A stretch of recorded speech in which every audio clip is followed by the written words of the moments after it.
Olá pessoas, este é mais um vídeo meu aqui na internet e hoje sem o efeito do fundo desfocado. Antes de mais nada eu queria agradecer esta linda camiseta, que é um oferecimento do meu amigo Guilherme Vargas, que esqueceu ela lá em casa e nunca foi buscar. Link na descrição. Volta e meia o pessoal comenta nos meus vídeos, para de falar de biologia, fala de não sei o que, sei o que lá. E tem um tema que eu gosto muito, que pouca gente sabe, que durante o meu mestrado na USP eu comecei a estudar piano no meu tempo livre. Não sou lá grandes coisas, mas dou uma arriscada. E eu me interessei pelo instrumento, então eu pensei em dar sequência à minha série de cladística falando sobre esse instrumento. Então, né, por exemplo, nós temos o piano de cauda e o piano de parede. Tem muita gente que me pergunta sobre como seria esse piano que deu origem a esses dois. Tem todo o tema polêmico do porquê que nós não temos fósseis de piano, que para isso eu teria que fazer um material melhor, teria que trabalhar melhor o tema, então vou deixar para o futuro. E né, conectar isso com teclado, piano elétrico, órgão, cravo e assim por diante. Hoje eu não queria falar de nada muito técnico. Dei uma pesquisada sobre vídeos de piano e encontrei um estudo já meio antigo de uma universidade de Sydney que acompanhou toda uma população de vídeos de piano durante uma grande quantidade de tempo e eles viram certas tendências que essa população estava tendo. Na época a comunidade não deu muita bola para esse estudo e recentemente encontrei um estudo deixa eu ver aqui, do Conservatório do Canadá e do Reino Unido, que eles apresentam evidências assim que corroboram com o que a Universidade de Sydney estava falando. Vou deixar todos os links na descrição, tá bom? E é o seguinte, o que o pessoal de Sydney percebeu? Nós tínhamos uma população ali, todo um pool genético de vídeos que tinham várias finalidades diferentes em relação ao piano. Mas duas famílias começaram a surgir e a dominar todo esse ecossistema de vídeos. Essas duas famílias, a família chamada de família filosófica ou só filosófica, vou deixar o latim de lado, vamos falar só filosófica por enquanto. E a segunda família está sendo chamada de família feudalista ou também, encontrada em outros artigos, sendo chamada de família champoleira. Vou explicar mais para frente.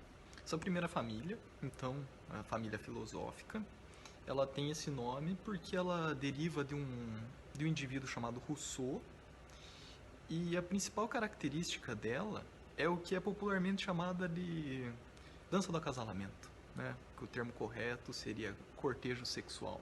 O que isso significa exatamente? Significa que os indivíduos desta família, eles não estão mais tão interessados na música em si, tá? O importante nesses vídeos é, por exemplo, você ter as notas caindo como se fosse o Guitar Hero, a câmera é normalmente de cima, você pode ver as mãos do pianista mexendo, e isso é o interessante no vídeo. Eu esbarrei nesse comportamento em um vídeo da minha outra série, onde eu revisito obras muito importantes da história e dou a minha roupagem a elas, né? Eu vou deixar o link no card aqui. O vídeo se chama Rondão do Mozart, que eu não estou tão interessado no som do que está sendo feito. Eu queria ver, né, como está ali o movimento das minhas mãos. Quem não viu, tiver interesse, pode ver aí, não é um vídeo muito extenso. A segunda vertente, essa vertente feudalista, o maior expoente desta família é o Lorde das Vinhetas e das... Por isso, chamado, né, de feudalista ou champoleira. A principal parte dessa segunda família é que você pode esquecer praticamente do piano. O importante é a habilidade do pianista, né, que você foca atenção na música, como por exemplo nesse Lorde. Ele costuma muito tocar, costumava pelo menos, não sei mais, tocar o terceiro movimento da Moonlight Sonata, e nesse aí você pode fechar o olho e só ouvir, que você sabe que aquilo é algo impressionante e só pode só ouvir e admirar. Ou, alternativamente, você tem uma evolução ali semelhante de algumas frutas, ou talvez com algumas flores, que você passa a dar grande importância ali à degustação visual do instrumentista, né? Ou existe uma roupagem da pessoa que está no vídeo que incentive a fantasia da presa que ela está atrás, né? Que nesse caso é o viewer. Eu acho essa definição meio ampla, mas fazer o quê? É o estado da arte no momento. Um exemplo de comportamento assim pode ser visto naquela minha série sobre metazoa, no meu vídeo onde eu filmo diversas classes de vertebrados num bioma civil. Né? É possível ver esse comportamento. Quem não assistiu, assista esse vídeo. Eu recomendo esse vídeo, vou deixar aqui no card. É possível ver esse comportamento, é possível ver a garça branca nipônica, a carpa imperial, ratazana de parque, o famoso corvo pluvial saltitante, e entre outros. Então, tendo visto esse estudo, no vídeo que eu planejava fazer, não vou mais fazer, porque agora eu sei que o material genético dele não vai se propagar por muito tempo. A minha intenção original era fazer um vídeo, vou deixar aqui então explicado, que a pessoa que está aprendendo sozinha assistisse e falasse assim, esse cara também está aprendendo. Porque às vezes é complicado você, eu acho pelo menos, você está aprendendo um instrumento, você vê no YouTube apenas pessoas que tocam perfeitamente e você se sente um lixo. Então, colocando um vídeo que não é tão bom assim, a pessoa poderia pelo menos se sentir um pouco melhor.